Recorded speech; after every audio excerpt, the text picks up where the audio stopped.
News when you want it with Bloomberg News Now. I'm Monica Ricks. Berkshire Hathaway's new CEO, Greg Abel, led the firm's annual meeting for the first time today with thousands of people attending.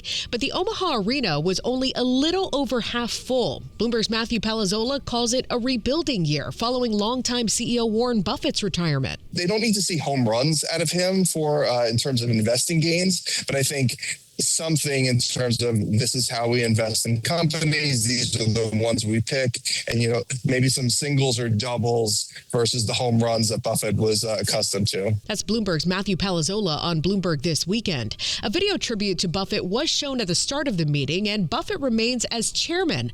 The firm also had a great first quarter. Its massive cash pile continues to grow, hitting $397 billion, and operating earnings were up about 18% from a year earlier. Spirit Airlines has grounded flights for good after buckling under the weight of surging fuel prices and a failed government bailout. The shutdown stranded thousands of passengers all over the country, including these travelers in Fort Lauderdale. It's insane. I always thought Spirit had a bunch of support with other people flying as well. Usually we fly Spirit all the time. Usually it's the best affordable flight. George Ferguson's a senior airlines analyst with Bloomberg Intelligence and says Spirit's been struggling for years. When fuel prices spiked due to the war, we really didn't think Spirit had long to live, and I don't know that a bailout was really appropriate here because, again, it looked like the market already had too much capacity before the war, and Spirit was already having problems. Transportation Secretary Sean Duffy says other carriers are now helping get people back home and offering Spirit workers preferential treatment for job openings. President Trump toured Florida yesterday, covering a number of topics, including the war in Iran. I'm dealing with some quite brutal people right now in the lovely country of Iran. They are very brutal, and I will tell you, we're doing very well. You cannot give Iran a nuclear weapon. Trump notified Congress in a letter Friday that the war has been terminated, citing a ceasefire between the two countries ahead of a 60-day deadline needed for lawmakers to approve the conflict. A U.S. naval blockade, however, continues in the Strait of Hormuz. Earlier in the day, Trump touted his tax policies while rallying the retirement community in the Villages in North Florida. We're also taking care of the financial health of our seniors. As you have probably seen, the 401ks and retirement accounts of millions of American seniors are skyrocketing like never before.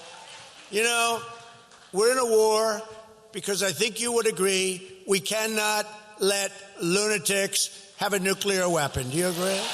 The president's push to expand access to retirement accounts now puts more focus on the Treasury Department and Congress.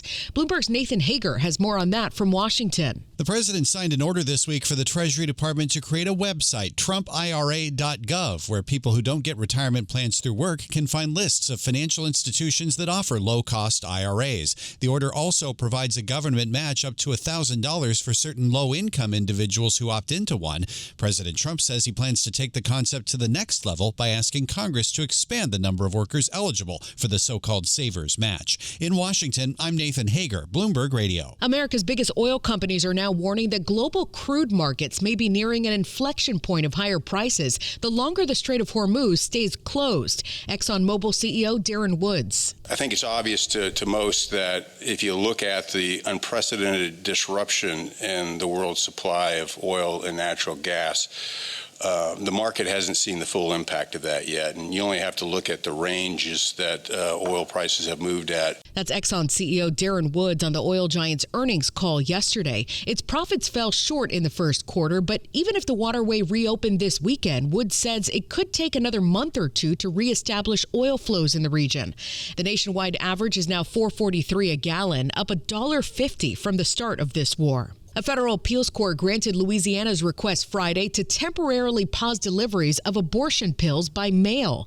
Before this, the FDA had allowed mifepristone to be mailed into the state, despite its strict abortion ban. The case now moves on to the Supreme Court. And the Kentucky Derby will be run today at Churchill Downs with just 19 horses instead of the maximum 20 after a last-minute scratch. A horse called the Puma was ruled out because of a swollen leg from a skin infection. Renegade remains the favorite in a wide-open field for this opening leg of the Triple Crown. It's set to go off at 7 p.m. Eastern. And that's news when you want it with Bloomberg News Now. I'm Monica Ricks, and this is Bloomberg.